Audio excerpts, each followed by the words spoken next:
Ini hanya spoiler, maka dari itu, gambar tidak akan sama dengan jalan ceritanya. Terima kasih atas kunjungan Anda, selamat mendengarkan radionya. Dalam sekejap mata, itu sudah tahun ke-16 Luo Feng di Universe Ocean. Di tengah-tengah wilayah perairan sektor puncak miring yang dalam. Saya telah berada di sini di sektor puncak miring selama 16 tahun, tetapi saya belum melihat harta karun yang sebenarnya. Luo Feng bersandar di batu gunung dan melihat aliran air putih yang berada puluhan ribu kilometer jauhnya. Garis-garis putih berkibar dan melayang, baik itu bentuk manusia putih atau bentuk binatang putih. Roh aliran air berbentuk aneh itu tertarik pada jenis mereka sendiri berdasarkan naluri murni. Mereka bermain bersama di wilayah terdalam dari domain air di mana, kadang-kadang, tangisan menusuk berfrekuensi tinggi bisa terdengar. Batu-batu surgawi di dalam domain air semuanya sama-sama besar. Masing-masing dan setiap batu ini menyerupai pegunungan yang menjulang tinggi, di mana setiap daerah cekung seperti Grand Canyon, setiap bagian yang menonjol seperti puncak gunung raksasa, dan setiap permukaan yang landai seperti dataran yang luas. Setidaknya, begitulah kelihatannya bagi Luo Feng, yang tubuhnya yang saleh melayang setidaknya 1000 km jauhnya. Saya telah menghadapi lebih dari 100 pertempuran selama 16 tahun terakhir ini, dan pertempuran ini telah memungkinkan saya untuk sangat meningkatkan kultivasi saya di jalur Dewa Binatang. Luo Feng cukup puas. Lebih dari 100 kali, dia telah bertarung satu lawan satu dengan makhluk-makhluk hebat dari era alam semesta pertama dan kedua. Alam semesta primal, era alam semesta ketiga, sangat lemah, sehingga makhluk-makhluk hebat dari 9 kekuatan teratas dan 12 kekuatan tingkat atas, terlepas dari berada di alam semesta primal atau di samudra alam semesta, kecuali jika ada daya tarik seperti harta karun, akan menjadi sangat tidak mungkin untuk bertarung dan membunuh satu sama lain. Namun, selama era alam semesta pertama dan era alam semesta kedua, bahkan jika tidak ada harta sejati, makhluk-makhluk hebat akan bertarung dan membunuh satu sama lain saat mereka berpapasan.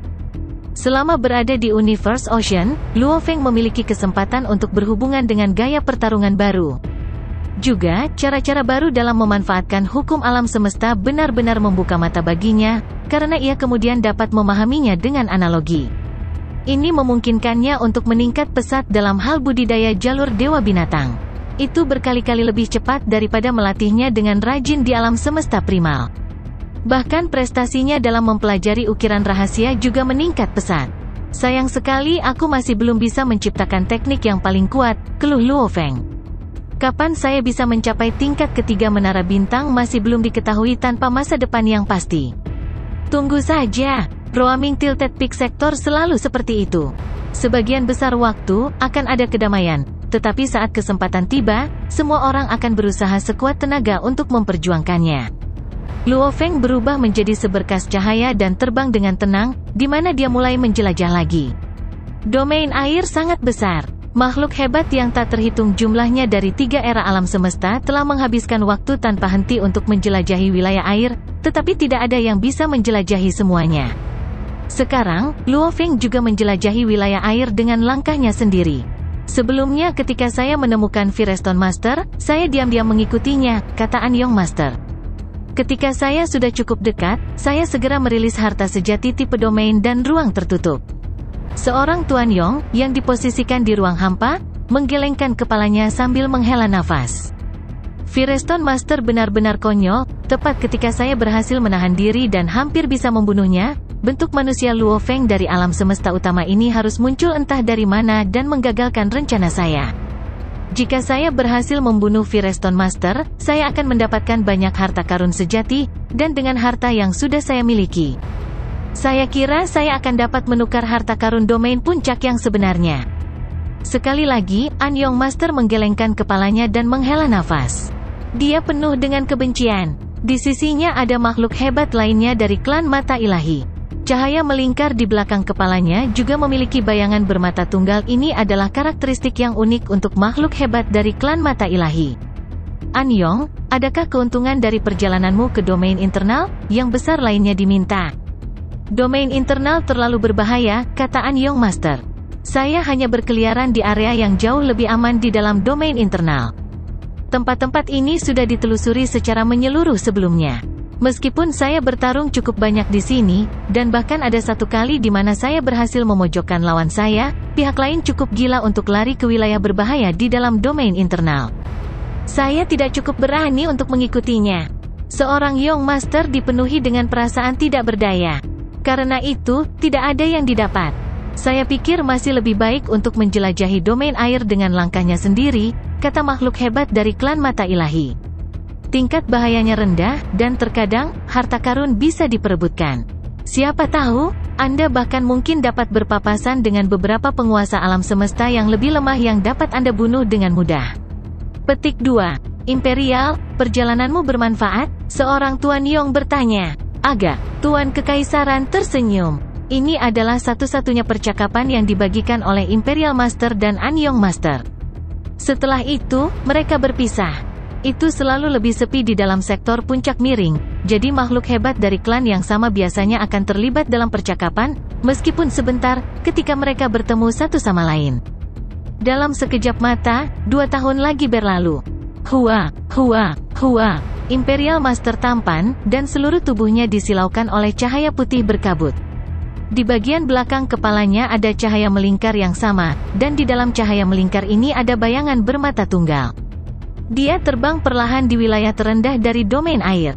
Dia melakukan yang terbaik untuk menjelajahi berbagai puncak gunung di wilayah terendah dari domain air, batu gunung yang menonjol secara alami, serta banyak lembah. Dia melakukan ini tanpa jejak ketidaksabaran. Dia adalah makhluk super hebat dengan kehidupan tanpa akhir, dan bahkan jika dia menghabiskan puluhan ribu era untuk menjelajah, itu akan tetap sangat damai. Sebuah gua gunung yang tampak biasa muncul di depan, dan Imperial Master langsung terbang. Gua itu memiliki diameter perkiraan beberapa puluh ribu kilometer, kedalamannya puluhan juta kilometer. Imperial Master terbang ke dalam gua dengan sangat hati-hati.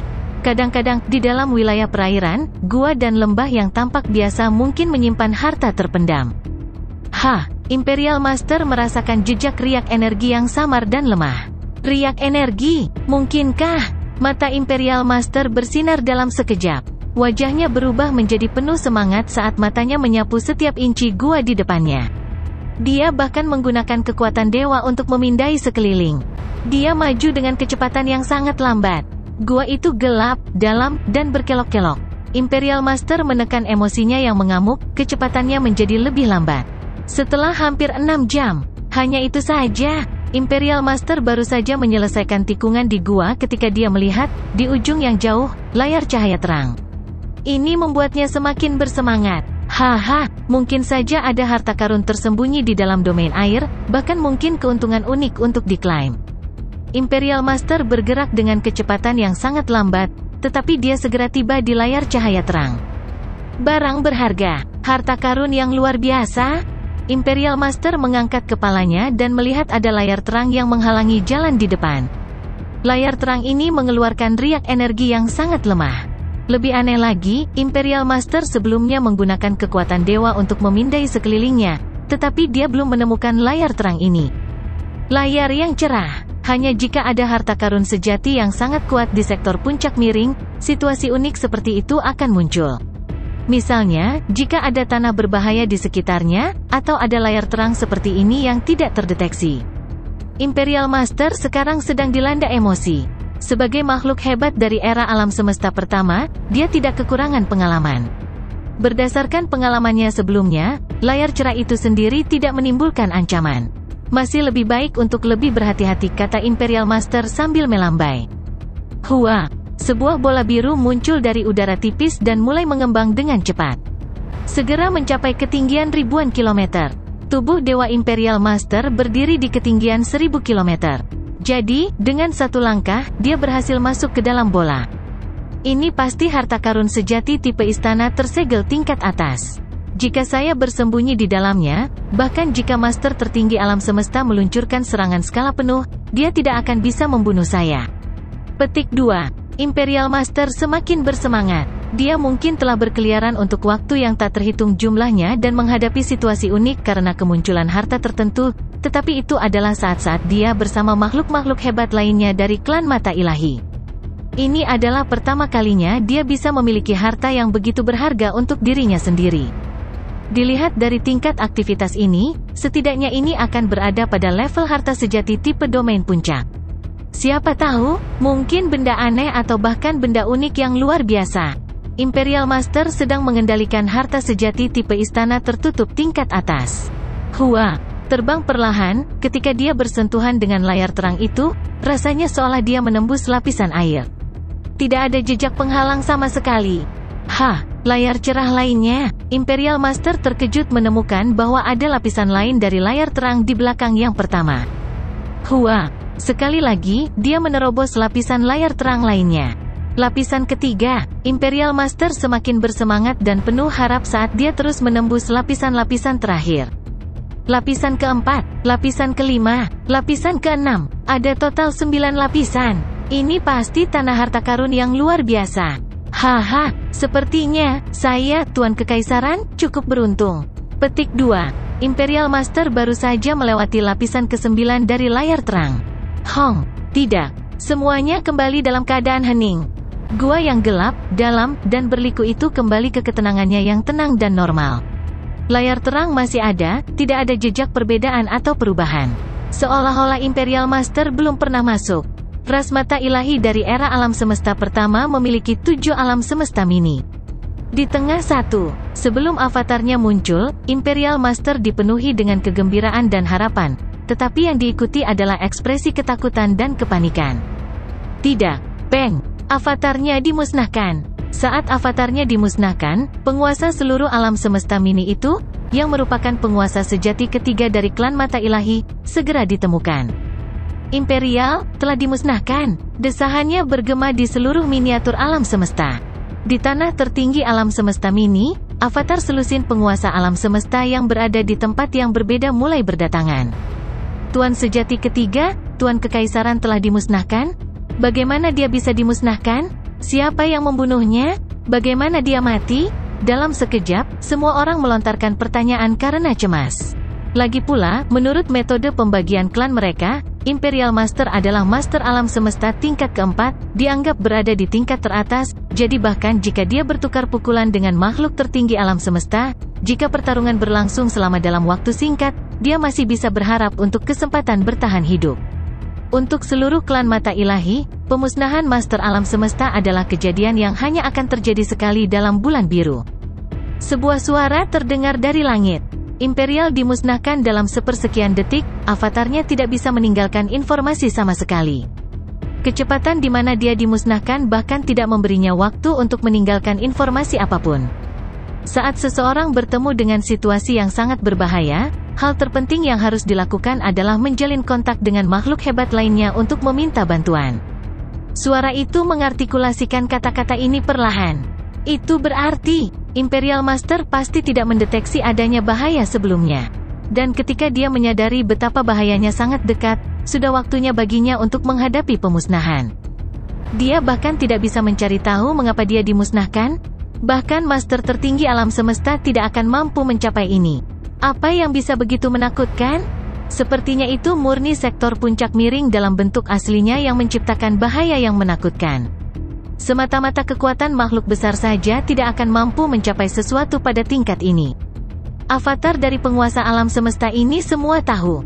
Klan mata ilahi dibagi menjadi 7 alam semesta mini utama, dan tentu saja, semuanya tetap berhubungan dekat satu sama lain.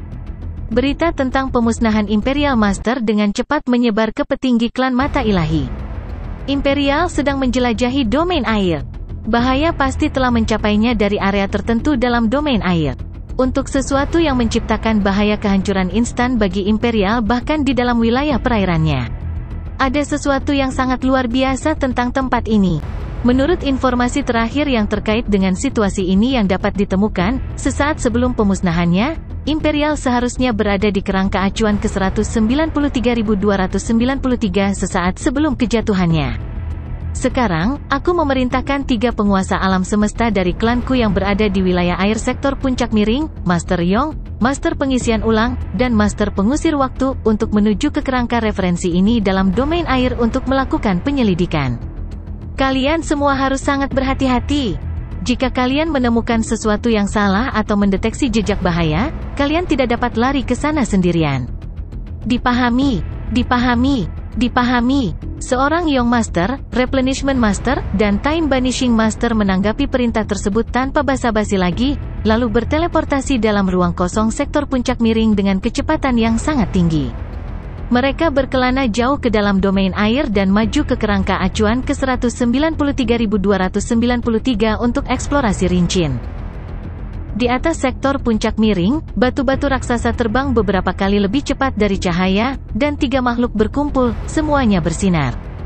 Imperial tidak meninggalkan pesan apapun ketika dia meninggal, kata makhluk hebat dari klan mata ilahi. Saya bahkan tidak bisa membayangkan bahaya yang dia hadapi. Bahkan jika itu di area dalam, beberapa tempat dapat membuat Imperial Master tidak dapat meninggalkan pesan. Itu normal hanya di pusat sektor puncak miring. Petik 2. Ya, kali ini memang sangat berbahaya.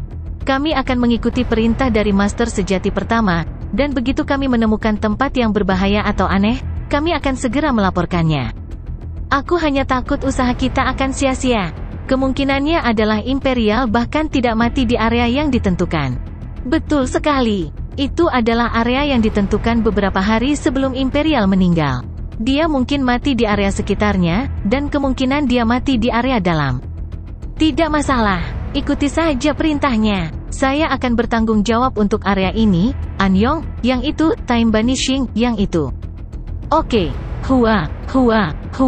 Mereka bubar. Area itu terlalu besar, dan ada banyak makhluk seperti roh aliran air. Tak satu pun dari kekuatan berani mengklaim bahwa mereka telah memeriksa seluruh wilayah perairan, dan wilayah perairan akan berubah seiring berjalannya waktu. Setelah 6 hari, saya sudah selesai. Saya juga. Tidak ada. 3 penguasa alam semesta bertemu. Mereka saling memandang, tetapi tidak ada yang menemukan apapun. Apa yang harus mereka lakukan? Satu area referensi terlalu besar. Kami menggunakan harta karun sejati jenis domain untuk diperiksa, dan setiap kali, kami dapat memeriksa beberapa tahun cahaya, kata Anyong Master. Meskipun cepat, kita tidak dapat menemukan tanah yang sebenarnya dari barang-barang berharga. Tentu saja kami tahu. Lalu apa yang harus kita lakukan? Masuk ke sana satu persatu?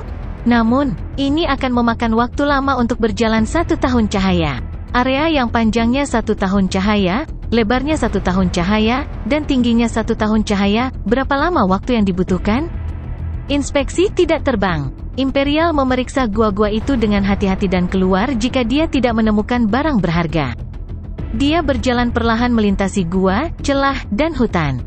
Dibutuhkan lebih dari 10.000 era untuk menyelesaikan 1 tahun cahaya. Dan dibutuhkan lebih dari 100 juta era untuk menyelesaikan seluruh era. Kami tidak bisa melakukan pemeriksaan secara detail. Kami hanya bisa melakukan yang singkat. Petik 2. Ayo laporkan kembali. Oke, mereka melaporkan. Terus periksa, memerintahkan guru sejati pertama. Sudah lama sejak Imperial meninggal di area referensi itu. Dan dia mungkin telah meninggalkan daerah itu sebelum dia meninggal. Terus mencari. Periksa semua area di sekitar area referensi 193.293. Ya, jawab Anyong Master dengan patuh. Mereka tidak akan menolak, bahkan untuk pemeriksaan singkat. Butuh beberapa tahun lagi bagi mereka untuk memeriksa 100 area terdekat. Mereka memperoleh senjata harta karun sejati senior dengan keberuntungan dan menemukan 2 tempat aneh. Namun, ketika guru sejati ke-6 tiba, dia tidak menemukan apapun. Buang-buang waktu. Siapa yang tahu di mana Imperial meninggal? Mungkin di area dalam.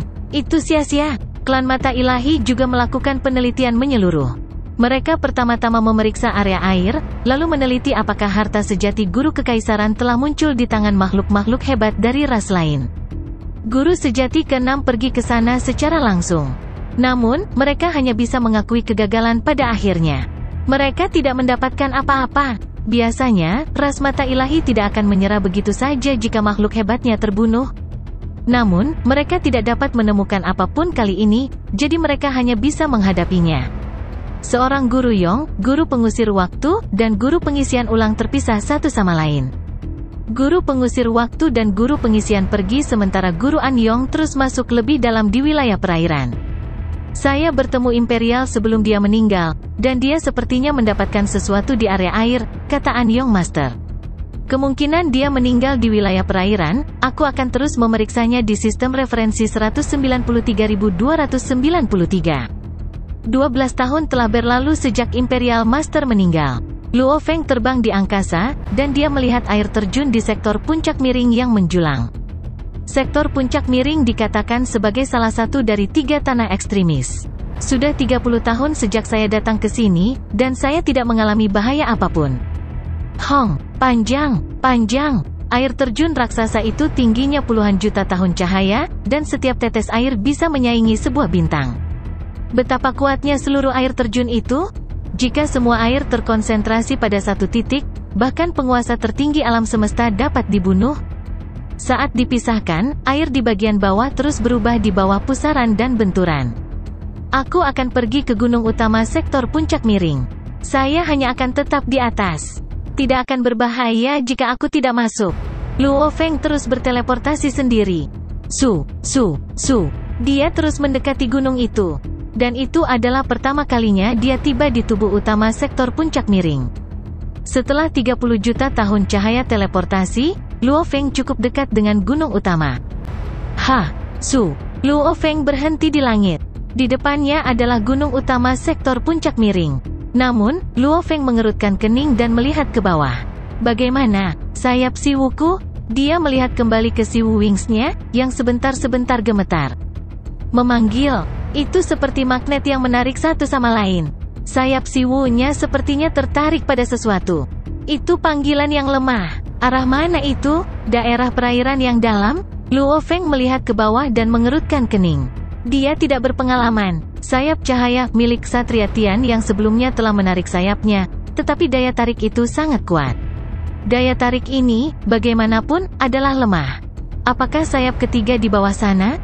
Luo Feng bertanya-tanya. Aku akan pergi memeriksa. Luo Feng memindahkan dirinya sendiri 10 tahun cahaya. Jauh lebih kuat. Mata Luo Feng berbinar, dan Siwu Wings-nya mulai bergetar hebat. Rupanya, panggilan itu kuat. Turun. Luo Feng teleport dirinya lagi. Dia memasuki air dangkal. Panjang. Sayap Siwu-nya mulai bergetar hebat. Pemanggilan yang begitu kuat? Luo Feng sangat gembira. Dia membawakan Golden Country. Cahaya redup meresap dan membentuk area cahaya keemasan buram dengan diameter 10 tahun cahaya. Tentu saja, ini bukan batas negara emas. Tetapi Luo Feng tidak berani berteleportasi terlalu jauh di wilayah perairan yang berbahaya. Luo Feng bergerak 3 tahun cahaya ke depan dan memasuki zona bahaya. Dia hanya bisa berteleportasi sedikit lebih jauh di zona perairan dalam. Setelah pemanggilan, dia maju. Namun, dia bergerak 100 juta kilometer ke depan setiap kali. Itu harus menjadi komponen dari sayap Siwu, kata Luo Feng. Aku tahu itu. Saya tahu ada komponen lain. Saya tidak berharap menemukan mereka di area luar sektor puncak miring. Petik 2. Luo Feng sangat gembira ketika dia menemukan sayap harta karun sejati dari Ksatria Tian yang ditemukan bahwa ukiran tingkat ketiga tidak lengkap. Ternyata, ada komponen lain. Dia mengira mereka mungkin telah diambil oleh makhluk hebat lainnya di samudera semesta. Lagi pula, banyak makhluk hebat yang memiliki sayap berharga, dan kemungkinan besar, makhluk hebat yang memperoleh sayap harta karun sejati mungkin akan memberikannya kepada ksatria alam semesta, karena mereka pikir itu tidak cukup kuat. Kemungkinan lain adalah bahwa itu telah ditinggalkan di sektor puncak miring. Aku tidak percaya aku bisa merasakannya dengan mudah, pikir Luo Feng. Apakah itu pada makhluk yang hebat, atau hanya beristirahat di suatu tempat? Luo Feng terbang dengan cepat, dan dia mendarat di depan sebuah gua. Itu di dalam. Itu datang dari dalam. Luo Feng melihat ke dalam gua dan mulai masuk ke dalam dengan hati-hati. Gua itu sangat besar. Weng. Si Wu Wing gemetar hebat, dan Luo Feng bahkan perlu menekannya dengan kekuatan dewanya. Kekuatan pemanggilan terlalu kuat, jauh lebih kuat dari yang terakhir kali, bisik Luo Feng. Apakah karena sayap Siwu saya sudah lengkap? Luo Feng merasa bingung. Setelah lebih dari 3 jam, Luo Feng melihat layar cahaya di kejauhan. Layar ringan. Luo Feng mendekat dengan hati-hati dan melihat layar cahaya di kejauhan. Meskipun sayap Siwu di punggungnya mencoba terbang darinya, Luo Feng masih tenang dan berhati-hati. Ada yang salah. Salah besar. Luo Feng mengerutkan kening. Jika Si Wu Wings memiliki komponen lain, dan komponen itu tidak memiliki pemilik, ia harus terbang ke arahku. Di sisi lain, jika komponen tersebut memiliki pemilik, ia juga harus bisa merasakan daya tariknya. Apa dia tidak penasaran? Luo Feng melihat ke layar cahaya. Berdasarkan apa yang saya ketahui tentang sektor puncak miring, hanya barang berharga khusus yang akan mengarah ke layar ringan seperti ini. Adapun harta sejati biasa hingga tingkat atas, mereka akan ditempatkan secara acak di sudut. Layar ringan dan pemanggilan dari Si Wu Wings, kata Luo Feng. Komponen itu tidak terbang ke arahku. Meskipun Luo Feng sangat ingin mendapatkan komponen ini, dia tidak berani melangkah maju. Dia tahu betapa berbahayanya sektor puncak miring. Ini sangat aneh, aku akan membiarkan tubuh Mosaku masuk duluan.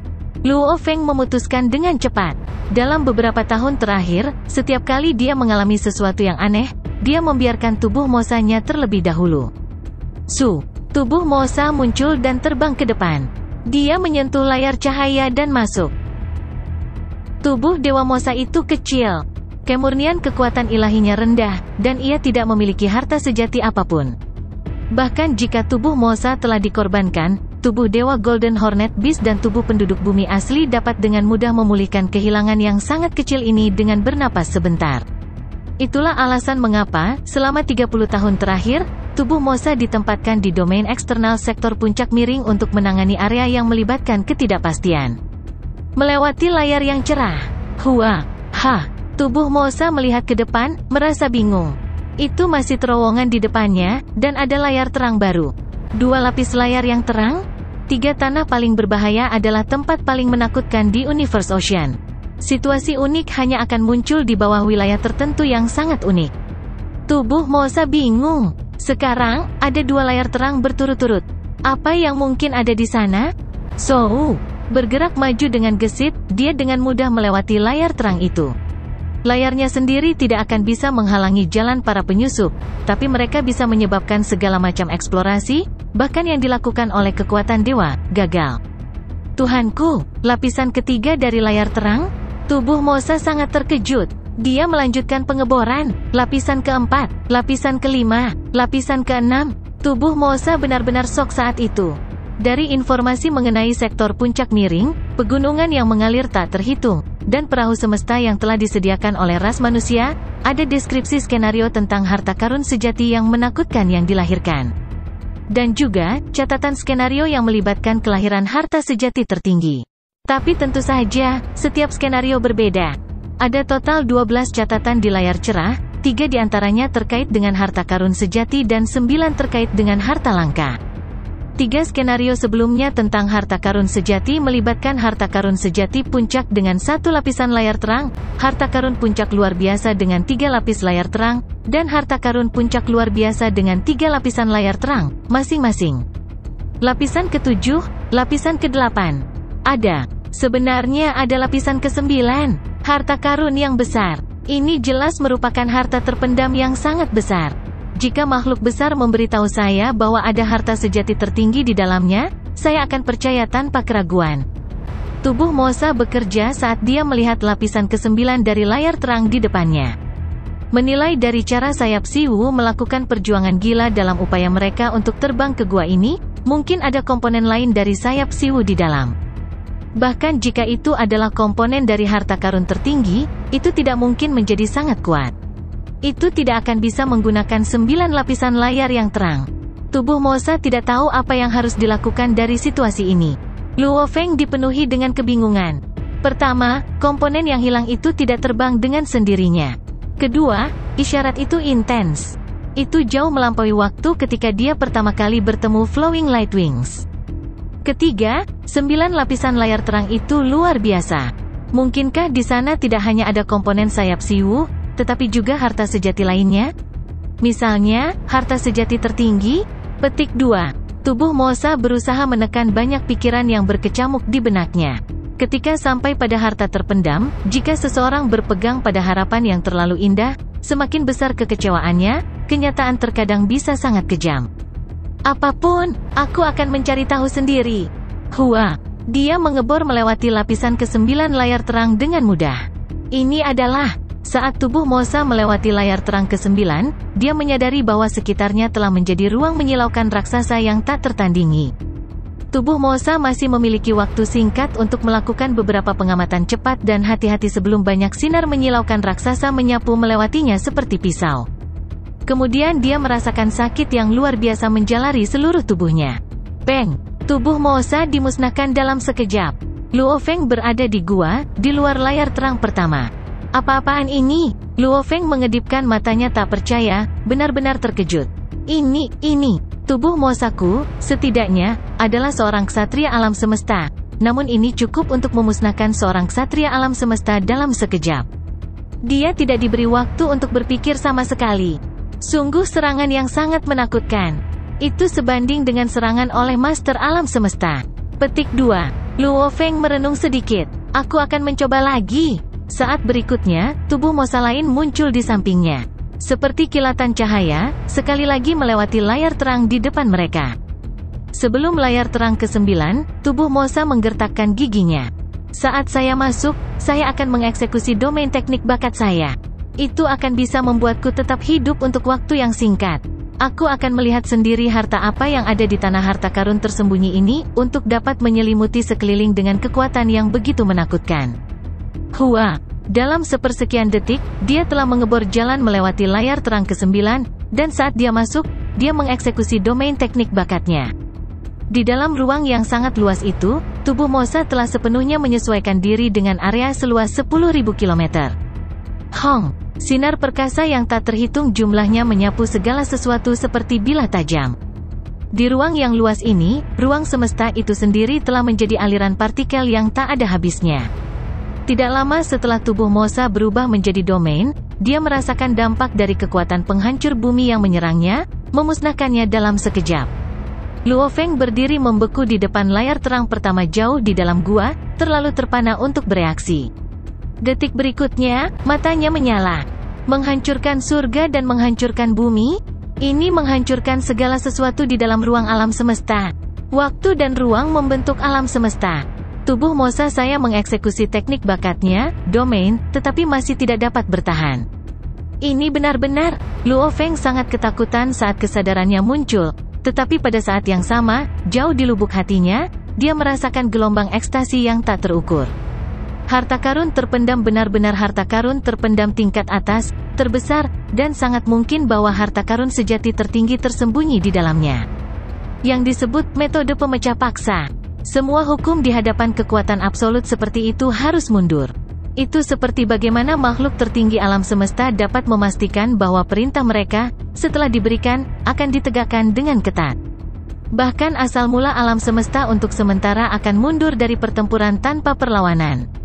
Demikian pula, kekuatan yang dilepaskan oleh harta sejati tertinggi dapat membentuk domain absolut untuk area tertentu, dan semua hukum mundur dan tidak lagi memberikan pengaruh apapun dalam domain ini. Dalam domain ini, bahkan penguasa alam semesta mungkin dimusnahkan. Tanah misterius di balik layar terang ke-9 sudah sangat kuat sehingga bisa menghancurkan ruang dan waktu. Metode pemutusan paksa, saya kira itu akan menjadi sesuatu pada tingkat master tertinggi alam semesta dan harta sejati tertinggi. Petik 2. Luo Feng mengungkapkan sedikit kegembiraan. Tidak ada sedikit pun ketakutan, hanya kegembiraan dan kebahagiaan. Semakin kuat, semakin baik. Kekuatannya mewakili fakta bahwa harta ini tidak diragukan lagi menakutkan. Luo Feng sama sekali tidak khawatir bahwa dia tidak akan bisa mendapatkan harta itu. Saya memiliki istana awan darah dan menara bintang bersama saya, kata Luo Feng pada dirinya sendiri. Blood Cloud Palace adalah harta sejati tipe istana terbang. Itu sangat kuat dan paling baik dalam pertahanan melawan serangan material. Bahkan jika makhluk tertinggi alam semesta memberikan pukulan penuh dengan sekuat tenaga, mereka tidak akan mampu menghancurkan istana awan darah. Bahkan kekuatan yang disebarkan oleh harta karun sejati tertinggi tidak akan dapat dengan mudah memusnahkan harta karun istana terbang tingkat atas. Ini adalah pengetahuan umum. Dengan harta karun sejati tipe terbang tingkat atas, seseorang bisa merajalela di dalam lautan semesta. Tapi Luo Feng tidak menyadari bahwa, di hadapannya, Imperial Master of Divine Eye Clan telah mencoba menyusup ke wilayah yang sama seperti yang dia lakukan sekarang, sambil bersembunyi di dalam harta karun sejati tipe istana tingkat atas. Imperial Master telah mencoba mengganggu dengan terbang masuk sambil bersembunyi di istananya tipe harta sejati, dan dia telah berakhir dengan tragis. Blood Cloud Palace dan Star Tower, terutama Star Tower, adalah harta sejati tertinggi, kata Luo Feng pada dirinya sendiri. Berdasarkan apa yang guru katakan, tidak ada tempat di 3 negeri paling berbahaya yang dapat merusak harta karun tertinggiku.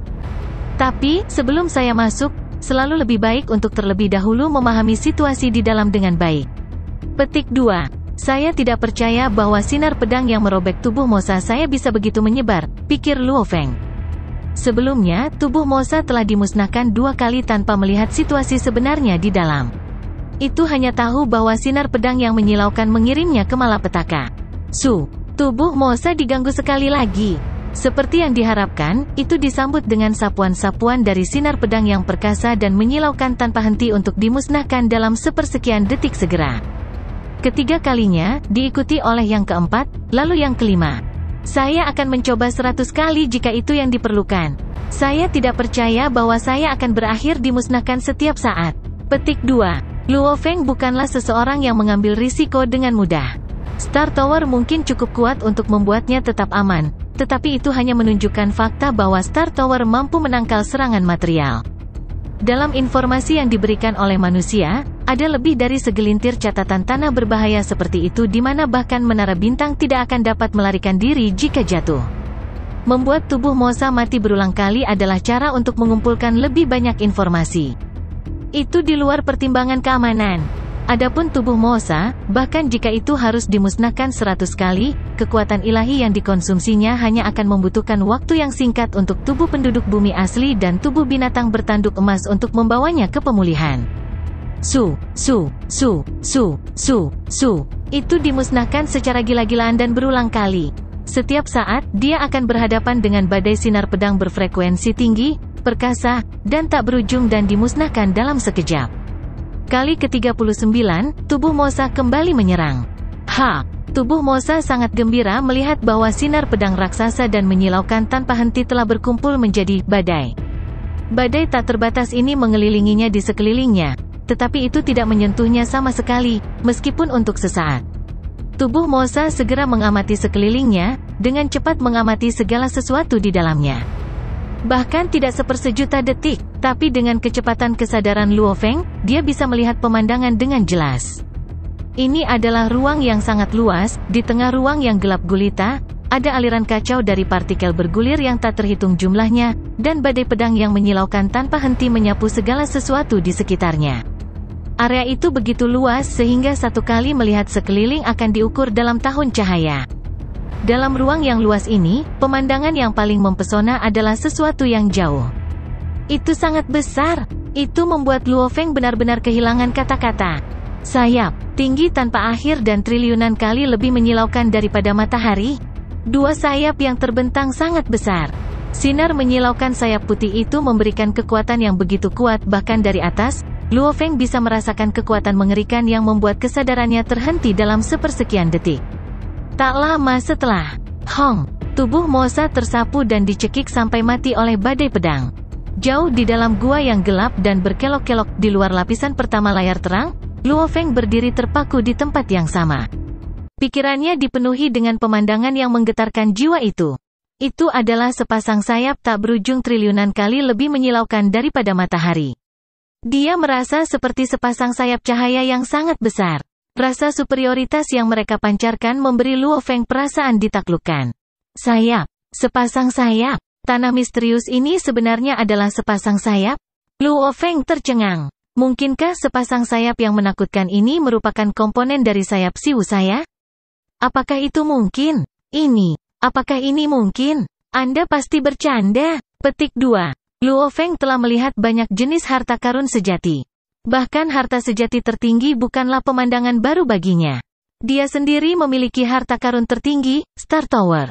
Menara bintang sangat kuat. Kapasitas menelannya saja bisa membentuk 9 pusaran air nebula, yang dianggap sangat kuat. Adapun kekuatan sebenarnya dari Star Tower, bahkan Luo Feng tidak jelas. Lagi pula, Star Tower selalu diam di wilayah luar angkasa. Dia hanya tahu bahwa 4 ras puncak pernah bertarung dan saling membunuh karena itu. Banyak master tertinggi alam semesta telah maju untuk bersaing untuk itu, tetapi tidak ada yang berhasil. Sayap cahaya besar yang mempesona itu pastilah harta karun tertinggi. Itu harus, dengan kekuatan yang begitu kuat, jika itu bukan harta sejati tertinggi, maka pasti ada sesuatu yang salah. Dan menilai dari badai pedang yang sangat gila itu, ini pasti milik harta sejati tertinggi tipe serangan. Petik 2. Luo Feng dipenuhi dengan kegembiraan, yang bisa dimengerti. Makhluk super hebat manapun di alam semesta akan sama-sama bersemangat jika dia bisa mendapatkan harta sejati yang begitu tinggi. Tak lama setelah itu, pikiran bingung yang tak ada habisnya mulai muncul di benak Luo Feng. Dia tidak bisa membantu mengerutkan kening. Sangat aneh, melalui badai yang tak berujung, dia pikir dia telah samar-samar melihat atau bahkan menyimpulkan bahwa sayap-sayap itu kemungkinan besar tidak memiliki seorang guru. Namun mereka tidak terbang ke arahnya atas kemauan mereka sendiri. Sayap Siwu yang dia kenakan malah ingin terbang. Apakah itu benar-benar sebuah komponen? Luo Feng bergumam pelan. Dua sayapku yang disatukan akan, paling banyak, berada di level harta karun sejati tingkat atas. Sepasang sayap itu sudah begitu kuat dengan sendirinya. Selain itu, bagaimana mungkin hanya komponen dari harta karun tertinggi yang sebenarnya begitu kuat?